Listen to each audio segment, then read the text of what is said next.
Tem gente há 5 dias sem luz em São Paulo, mas isso não parece ajudar o Boulos. O governo federal comprova com números que a vida está melhor para a maioria dos brasileiros, mas isso não faz a popularidade do Lula aumentar. A direita está rachada, um grupo importante fechou com o Marçal e os que continuam com o Bolsonaro criticam o ex-presidente abertamente. O fato é que a esquerda não decola e todo mundo tem uma explicação para justificar o que está acontecendo. Eu vou dar meu palpite.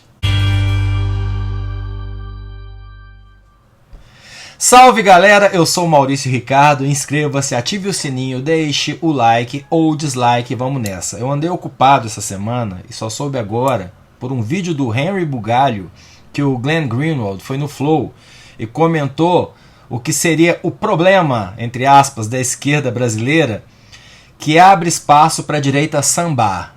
Na grande imprensa, todo dia sai alguma coisa sobre o tema. Agora mesmo eu li numa coluna de opinião que o Lula já dá a derrota do Boulos como certa e inevitável. Eu vejo muita gente do campo progressista reclamando da falta de renovação dos quadros, no sentido de permitir a ascensão de um nome carismático e atraente capaz de substituir a liderança do Lula, que não teria sucessor à vista. Desculpe. Acompanhei com atenção, semana passada, um debate sobre a questão identitária no Blue Sky. A gente no campo da esquerda culpando a própria esquerda pela sua crise, porque as minorias teriam se dividido em vez de se unir, e é como se a cada letra na sigla LGBTQIA+, os progressistas estivessem ficando mais distantes do eleitor, e eu só acho que muito pouca gente está indo no cerne da questão. Para começar pela tese do Glenn, ele disse que lá no Rio de Janeiro, o reduto eleitoral do seu falecido marido Davi Miranda, o que distanciava a esquerda do povo é que tudo o que envolvia a esquerda passava pela aprovação burguesa da pequena turma de bem-nascidos que se reúne no apartamento do Caetano Veloso. Olha, esse papo de esquerda caviar é um clichê, nem vale a pena gastar muito tempo com essa tese, porque vão sempre existir as duas realidades, o eleitor de baixa renda ou de classe média e o intelectual, bem-sucedido ou não, que nem por isso, por ser intelectual, se priva de imaginar um país mais igualitário ou de discutir teses, autores, visões que conversam muito mais com o campo da esquerda. Eu imagino que sim, deve ser muito bom você ser candidato periférico e ser convidado para conhecer o Caetano e a Paula Lavigne no AP deles, mas não existe essa de beija-mão. O apoio do Caetano não elege ninguém. Nem sei se ele doa dinheiro para a campanha, creio que não. Mas me parece meio óbvio que um dos maiores cantores e compositores do país, um cara que chutou a porta no tempo da ditadura, que cantou É Proibido Proibir, que foi preso e exilado, que viveu na pele o que era ser um cabeludo com valores de vida alternativos nos anos 70 e 80, enfim, me parece mais que óbvio que ele vá se alinhar com o pensamento ideológico que enfrentou, como eles mesmos diriam na época, a caretice. Então vamos passar para a segunda tese. O identitarismo afastou o brasileiro da esquerda. O país lutou por liberdade, derrubou com dificuldade e sem sangue a ditadura militar, acabou com a censura de costumes, justamente para cada um ser quem quiser ser. Uma pessoa trans, de fato, sofre preconceitos e tem peculiaridades na sua luta diferente das dos gays e lésbicas, que por sua vez são diferentes entre si. Da mesma forma que uma pessoa bissexual tem perrengues próprios, que não são as do homem negro. E os do homem negro não são os da mulher negra. E a mulher branca também sofre discriminações que são diferentes das mulheres negras. Em resumo, as pessoas lutam pelo fim do preconceito, mas o preconceito é vivido e sentido de forma diferente, de uma pessoa para outra. É seu direito falar sobre isso, se você está sofrendo isso. Querer enfiar todo mundo na mesma caixinha e ainda se voltar contra os que não querem ter as suas causas homogeneizadas artificialmente, não deixa de ser uma forma de preconceito. O eleitor médio não está pronto para isso. Aqui a gente chega bem mais perto do âmago da questão. O eleitor não está pronto para isso porque a gente vive num país preconceituoso, que ainda fica incomodado quando vê diversidade em novela e propaganda. As minorias ganharam a liberdade de falar e ganharam um palanque virtual na internet. Mas isso não quer dizer que a maioria da população, ou a parte da população que se diz conservadora, esteja feliz com isso, com o casal gay se beijando na mesa do lado. Falei muito sobre isso aqui. No fundo, essa é a raiz do problema. Aqui, nos Estados Unidos, no mundo. Seria fácil dizer, então a culpa é dos cristãos evangélicos e seu discurso preconceituoso, mas também seria simplismo.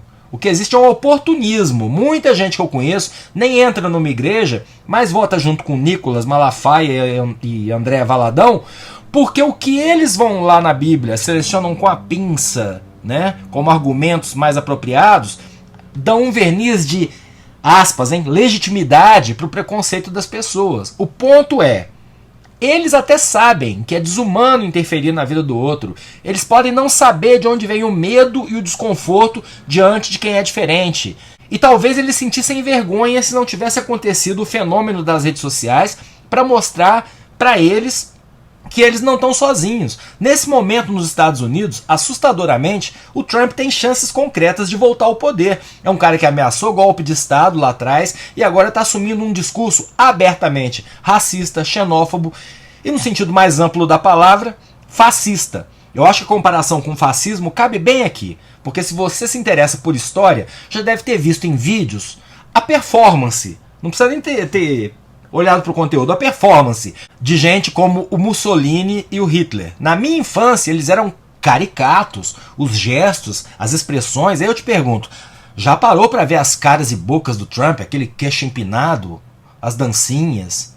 Há 10 anos, um candidato com aquela postura, com aquele discurso, com aquele cristianismo claramente hipócrita, seria considerado uma piada. Hoje não é. Porque o estadunidense branco, ou pelo menos metade deles, descobriu que dá sim para continuar racista como os avós deles. Veja que eu não estou falando de tataravós, não estou falando do século XVIII, XIX. Até os anos 60 do século XX, banheiro e assento de ônibus para negros eram separados. A segregação era institucional nos Estados Unidos. Você acha que esse ódio todo some em uma geração? Não. Ele desafia a nossa humanidade. Ele significa um retrocesso triste, mas as redes sociais deram um canal também para essas pessoas dizerem: é papinho woke, é lacração, é forçação de barra. E no Brasil não é diferente, o fenômeno é global. Não vou filosofar aqui, mas o ser humano tem uma natureza egoísta que vai sendo amenizada no processo de educação e de crescimento. A criança nasce querendo tudo para ela. Os pais é que colocam o limite. Aí vem a internet e tira os limites, dos pais inclusive. Vêm os influencers e somam a isso a destruição da já precária ética do trabalho, né? Já precária porque foi muito prejudicada em países como o nosso, que foram escravocratas até recentemente em termos de história. E aí vem os influencers, né? Vendem curso para ficar rico, jogo do tigrinho, etc.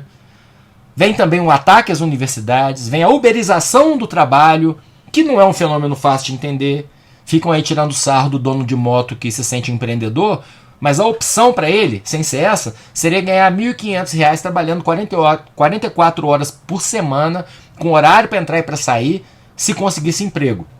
E tem empresário que fica revoltado por não conseguir segurar pessoas como essa nesse regime de trabalho. R$ 1.500 conto, 44 horas. Em resumo, o buraco é muito mais embaixo. A gente tem que resistir para evitar que as liberdades conquistadas sejam tomadas das minorias. Então, eu estou concluindo, e é uma guinada, na minha opinião anterior, de que essa história de que a esquerda não ouve mais a voz das ruas está meio equivocada. Ela ouve a voz das ruas, mas o que as ruas estão falando é que elas não engolem as pautas da esquerda. Essa é a primeira coisa a se reconhecer, antes de ver o que se pode fazer. Eu sou o Maurício Ricardo, inscreva-se nesse canal, ative o sininho, deixe o like ou dislike, seu comentário que é sempre muito importante. Lute pela justiça social.